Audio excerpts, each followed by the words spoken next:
낙태 금지 판결로 미국이 지금 발칵 뒤집혔습니다. 연방대법원이 지난 50년간 유지해온 낙태 허용 판결을 파기했습니다. 도대체 무슨 일이 일어난 걸까요? 이 판결이 앞으로 미국 사회에 미칠 파장은 어떨까요? 안녕하세요. 김재원 교수입니다. 오늘 영상은 우리 시간으로 지난밤에 미국에서 일어난 중요한 판결을 다룹니다. 미국 연방대법원은 임신 15주 이후에 낙태를 금지하는 미시시피주 법률의 효력을 인정했습니다. 이 법률은 임신 15주 이후에 낙태가 가능한 예외적 상황을 산모의 생명이 위태로운 경우와 태아가 심각하게 기형인 경우로 제한합니다. 이 판결에 따라 미시시피주와 유사한 법률을 가지고 있는 9개 주에서 낙태를 상당히 제한하는 법률이 즉시 효력을 갖게 됩니다. 텍사스 등 7개 주는 이 판결에 고무되어 더 엄격한 낙태 금지를 곧 시행한다고 합니다. 연방대법원은 돕스 대 잭슨 판결에서 낙태를 허용한 과거 판결들을 파기하고 여성이 낙태를 선택할 수 있는 연방 헌법상의 권리를 더 이상 인정하지 않았습니다. 이번 판결은 이미 지난달에 예견되었습니다. 연방대법원 다수 대법관이 낙태 허용 판결을 파기하는 판결문의 초안이 5월 2일에 폴리티코라는 매체를 통해 유출되어 커다란 파장이 있었습니다. 연방대법원의 판결문 초안이 언론에 사전 유출되는 경우가 없었기에 대법원장은 유출 경위를 수사하도록 요청했습니다. 낙태의 허용과 금지를 둘러싼 논쟁은 미국 사회의 가장 첨예한 대립 중의 하나이고 판결문 초안의 사전 누설도 이러한 대립과 관련이 있다고 봅니다. 지난 50년간 미국 사회에서 낙태와 관련된 법리의 기준은 1973년 연방대법원의 로우 대 웨이드 판결입니다.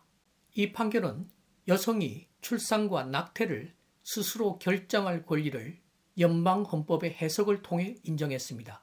국가는 태아를 보호해서 장차 태어날 생명을 지킬 책무가 있지만 이것은 임신 마지막 12주 동안에 주로 해당한다고 보았습니다. 로우 대 웨이드 판결에 대해서는 제가 만든 다른 영상을 봐주시기 바랍니다. 이번 판결에 가장 큰 영향을 미친 사람은 도널드 트럼프 전 대통령입니다. 트럼프는 로우 대 웨이드 판결을 반대하는 대법관을 임명하겠다고 여러 차례 공언했고 그가 임명한 대법관 3명이 모두 이번 판결에서 결정적인 역할을 했습니다. 9명의 대법관이 6대 3으로 결론이 나뉘었는데 다수를 이룬 6명에는 트럼프 대통령이 임명한 3명 외에 조지 H.W. 부시 대통령이 임명한 토마스 대법관, 그리고 조지 W. 부시 대통령이 임명한 알리토 대법관과 로버츠 대법원장이 가담했습니다. 알리토 대법관이 쓴 다수 의견의 핵심은 낙태 허용 여부와 같이 첨예한 사회적 문제는 연방 헌법의 해석 문제로 다룰 것이 아니라 국민이 선출한 대표자들이 결정하도록 해야 한다는 것입니다.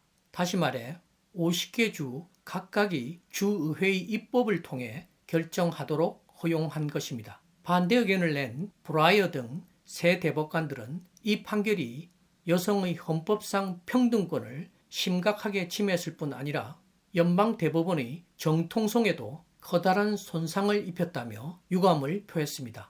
이들 세 대법관은 대법원의 다수를 새롭게 차지한 6명의 대법관들이 앞으로 예외 없는 낙태 금지까지 허용할 것이라고 우려합니다. 이번 판결에 따르면 성폭행에 의한 임신이나 근친상간에 의한 임신의 경우에도 출산이 강제될 수 있다고 세 대법관은 지적했습니다.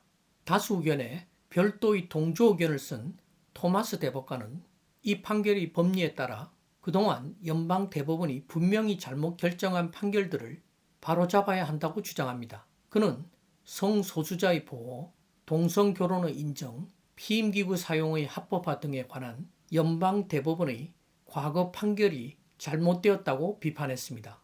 조 바이든 대통령은 가톨릭 신자임에도 불구하고 여성의 자기결정권과 로우 대 웨이드 판결의 법리를 지지해왔습니다.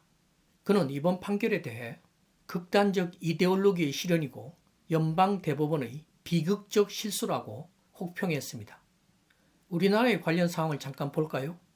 우리나라 헌법재판소는 2019년 4월에 형법의 낙태죄 조항이 헌법에 어긋난다고 결정하고 2020년 연말까지 국회가 형법을 개정해서 낙태죄 조항을 고치라고 했습니다. 그런데 국회는 그러한 일을 하지 못해서 2021년 1월부터 현재까지 우리나라에는 낙태죄에 관한 법률이 있지도 않고 없지도 않은 이상한 상태로 있습니다. 입법부가 법적 책무를 다하지 못해 입법 공백 사태가 계속되고 있는 것입니다. 오늘은 긴급 뉴스를 다루기 위해 급히 만든 영상을 올렸습니다. 이 판결문을 좀 더 자세히 분석하고 이것이 미국 사회와 우리나라를 포함한 여러 나라에 미칠 파장에 대해서는 새로운 영상을 추가하겠습니다.